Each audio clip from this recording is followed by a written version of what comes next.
welcome the incomparable and ineffable Miss Pamela Lynn Hock.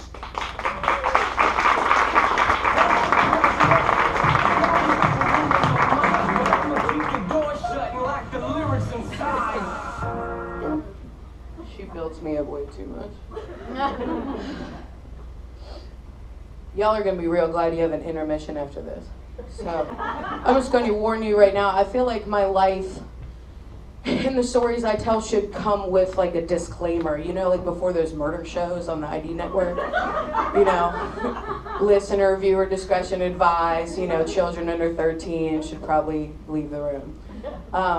So if any time I say anything that you're uncomfortable with, which will probably be the entire time, feel free to excuse yourself or, you know, crawl in the fetal position and cry. But I'm just going to keep on talking either way. I'm going to start with a story that I have never spoken publicly about before. So if you'll bear with me, it's really difficult for me. And if I ugly cry, just don't take pictures during that time, okay?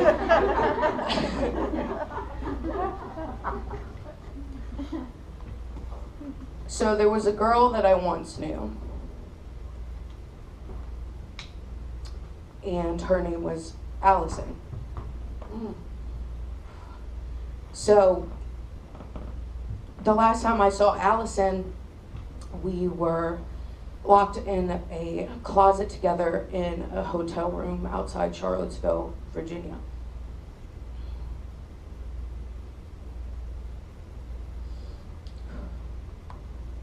Allison and I knew each other for about a year. She was from Tennessee, and she was 14 years old when she died.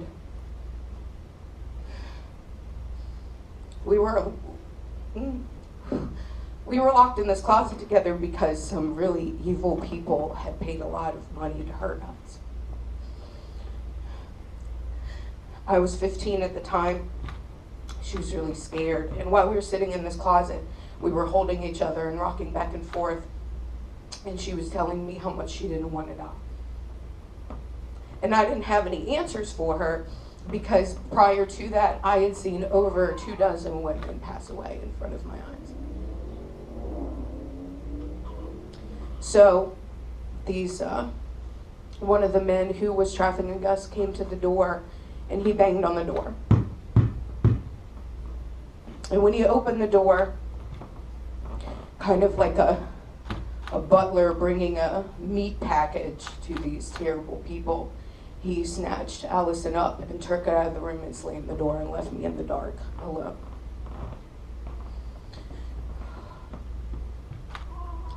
And as he drug her out the door, all I heard was her screaming over and over. Until I didn't hear her scream anymore because there was a gunshot and she was dead. See, if you didn't comply with the rules, then you were not worth anything to them to keep you alive, and so they just decided that your life was worth taking. I'll never forget Allison, and I don't want anybody else to either.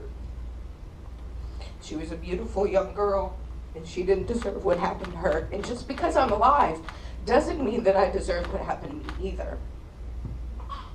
I was diagnosed with complex PTSD in 2009 because I'd been trafficked sexually from the age of 13 to 18.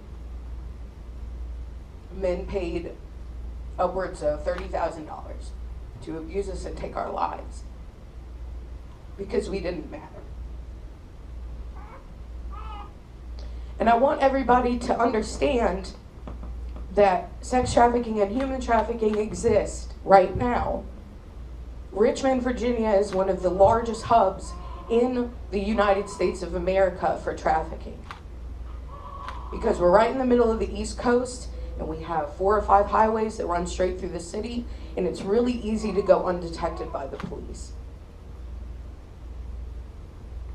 And most of these rich individuals who participate in the trafficking of these young girls are judges, doctors, lawyers, police officers, FBI members, CIA members, anything that you can think of. But here's the good news. And it doesn't really sound like there is in these kinds of situations, but I feel like if I can hold on to hope, so can everybody else. Is that one day, I hope that everybody is able to talk to someone else like me, who knows and understands the horrors of what happens behind those closed doors and the women who have passed because of these evil people.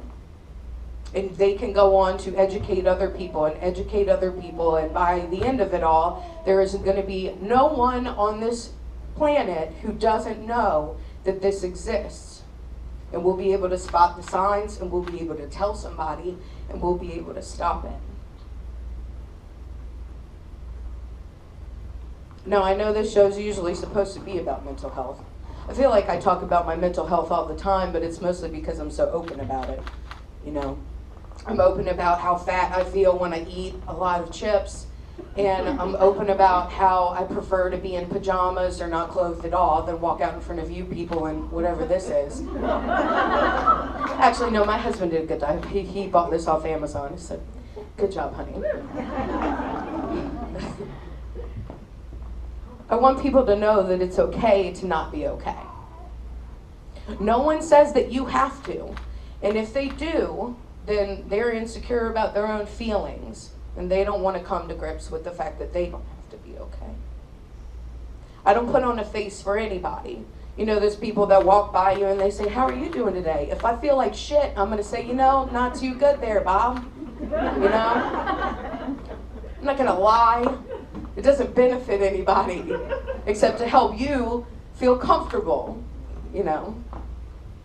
And I don't have to lie about the trauma that I've been through. And that was the point of me telling you about Allison, is that I used to shy away from the things that made other people uncomfortable. We don't like to hear about young women dying.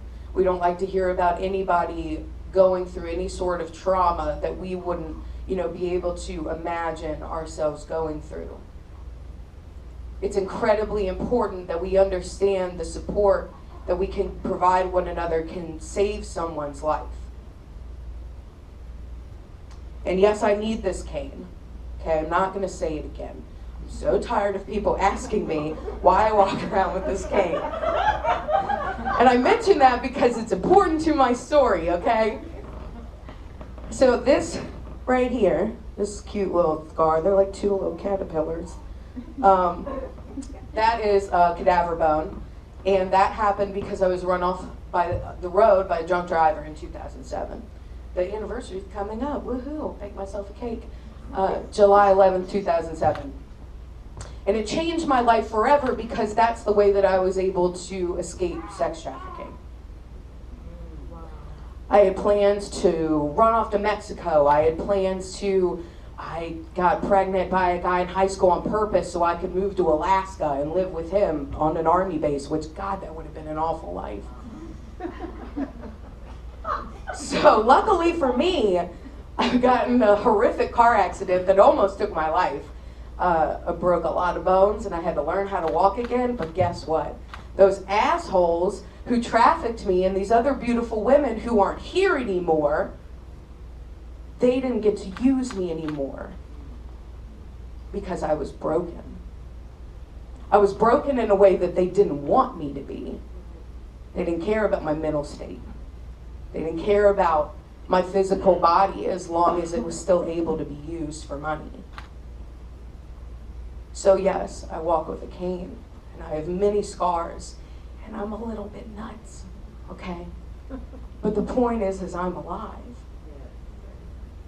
And there are days when I wake up and I wish that wasn't true. And there are days when I want to say, I want to say that I want to do better for me, not that I have to, because I feel like I'm vindicating the lives of these girls. I graduated with my master's in forensic psychology last month.